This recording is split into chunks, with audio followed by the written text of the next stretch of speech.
Hi, my name is Claire Halpin. I am an artist and facilitator. Welcome back to the Highlanes Gallery for Winging Away with Whistler, a hat making workshop. This week we are delving back into the Drogheda Municipal Art Collection, which is housed at the Highlanes Gallery. I was delighted and surprised when I was looking through the collection to come across this beauty of an artwork. I want you to take a quiet moment to have a look at this artwork. What do you see? What is going on?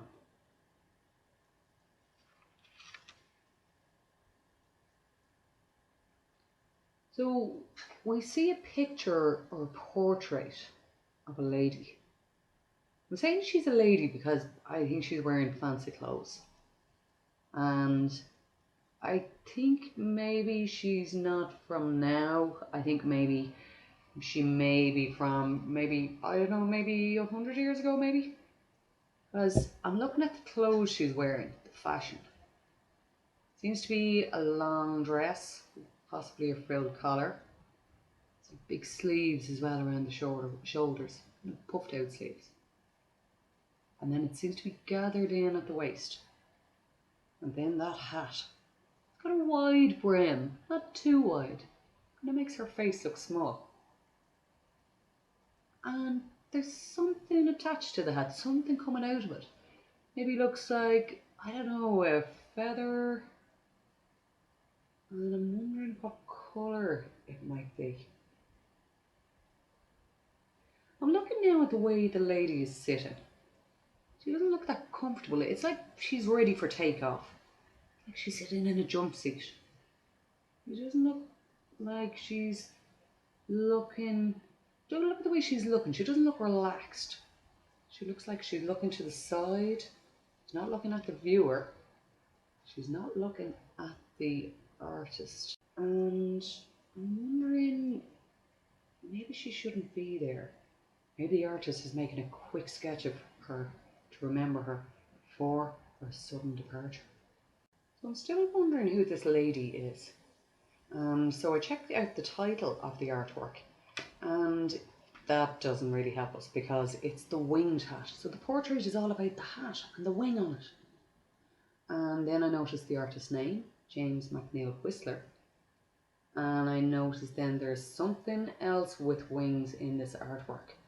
Have a look very closely and you'll notice just above the model's knee, you'll notice what looks like a butterfly. And yes, it's the artist's initials. He used this to make the initials of his name. And he came up with this idea from looking at Chinese pottery. And he added a stinger to the butterfly because he wanted an image to create a mark representing both his gentle, sensitive nature, but also his provocative and feisty spirit. So here is James McNeill Whistler.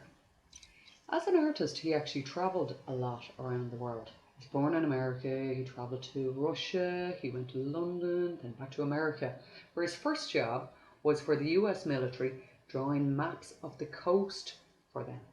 These maps were meant to be very precise, and he got a little bit bored with the job. And you know the bit when you're in school and maybe you're doing your homework and you're kind of doodling at the edge? That's kind of what he used to do. So on these maps of the coast, he started to include mermaids and whales and sea serpents. We didn't last too long in that job, but he did learn all about printmaking from that job. And it was from that he decided he wanted to become an artist. So when you decide to become an artist, where do you go? He decided, well, sure, all the artists are in Paris. I'll go to Paris. So he went to Paris, and there he met many artist friends.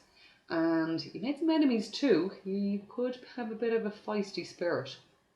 And he met with Gustave Courbet and Edouard Manet, who were artists whose work he really liked. This is his most famous artwork. It's a painting of his mammy, but it's not called Portrait of Me Mammy. It's called Arrangement in Grey and Black No. 1. Can you see the butterfly signature again? Anyway, she doesn't look like she's going anywhere fast, so we'll go back to her another day. So back to the winged hat. How did this artwork wing its way into the Drogheda Municipal Art Collection? Well, here is the key. This is a portrait, also in the municipal collection, of Richard Irving Best.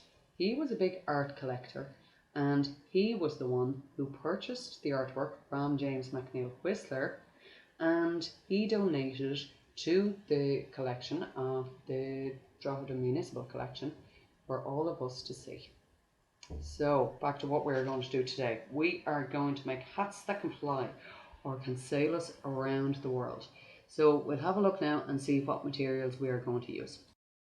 Okay, so straightforward materials: paper card, pencils, colour pencils, pastels, and this week we're going to need some more kind of sticking together, joining together tools like glue, stapler, tape, and maybe some string or wire or wool or elastics, just things that you can join things together with. And if you have any sticks, like these are like skewers, or I picked up some sticks in the garden, or some straws, and also some recycled materials, any sorts of packaging or corks or anything lying around the house that we can use to make our hats. So I'm going to show a couple of different versions of a hat. But we will begin with a template, which is like a basic model, and we can work from that. So start with your paper, and this is A3 paper, and you're going to cut it into strips, bands, you can decide what width, and then from that we're going to make a band that is going to go around your head and one that goes over the top of your head. So I've taken two of those long strips. I'm going to attach them together, either stapling or taping. Then measure around your head, and you should make a circle that goes all the way around your head. And you can staple or tape that together. And then you're going to get another strip which is going to go over the top. So attach it onto one side, and there you see it. There it is attached onto the other side. So that should fit nice and snug on your head. Then you can put one across the other way. So then you have two bands crossed across over the top of your head. So you can staple these at the top, just where they cross over. And then you can add more bands going the other direction. So from side to side, and there I've added another one. And then I'm going to add one last one. So you're nearly covering in the hat altogether. So now, what are we going to add to this? Back to our idea, the flying. What things fly? So I was thinking first around the idea of wings, flying, flapping, birds, planes, helicopters, butterflies. They're just a couple of ideas. So to start off, we're going to make a wing. So draw a simple shape of a wing. You need two or three. And then I'm going to cut them out. Fold the bottom section. See, here I have them. And then that will allow us to attach them onto the hat, onto the basic model of the hat. And then I might attach a head. This one looks a little bit creepy, which is a little bit concerning, but anyway, once he gets moving he won't look too bad. So here is the wings attached and the head attached. So then when you're walking or running, those wings should flap. So you're ready for your first takeoff. Let your first flying lesson begin. So for our next flying hat, I should have said we're probably going to do 4 or 5 different examples today.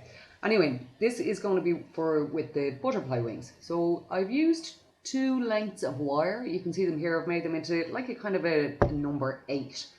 And then I covered them, or just attached, just using some tape, and I've used some bubble wrap.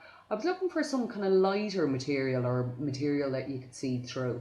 So I got some orange net bag and then some wool, so that this will kind of flow when our hat is flying.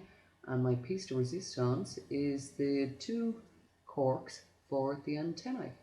So then to attach these wings, I put another wire through the staple, if you can, at the top. And there I've attached the wings, and they should be ready to go flying again. So there's our butterfly hat fluttering away.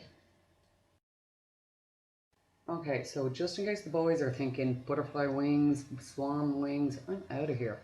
Here's one with a little bit more turbo boost. So this time it's going to be a propeller. You're going back to your original hat, and then if you draw using a stiffer piece of card, and if you can draw and cut out a propeller shape, so bigger than the width of the hat, and then if you can put a hole through it just using a pencil in the middle, and then using a long piece of wire so you're able to leave it kind of nice and loose so that it will continue to spin. And there we go, and then you can have another one or two propellers and you're ready for takeoff. So another idea is a rocket hat. So with this one, it's a simpler idea. It's basically flat card that, in the same way as the swan, the parts that move are the fins, but also the fireburst, which is made from more kind of flowing paper or some tin foil or something that is going to catch the light and catch the wind. Another version of the rocket hat is a more three-dimensional version. This time I'm using more the recycled materials, so like tubs or containers or plastic bottles that you have, and attaching them together to create the form of a rocket. And with this one I covered it in tin foil and used some loose gold paper just coming out the bottom. And in case you thought I'd forgotten about the sticks, with this one we're going to attach sticks. So if you kind of prod or poke them in on the underside, and then if you put them at two different lengths, we will be able to attach them to the hat so they're at a bit more of an angle, so it looks like the rocket is taking off. So you're ready for blast off.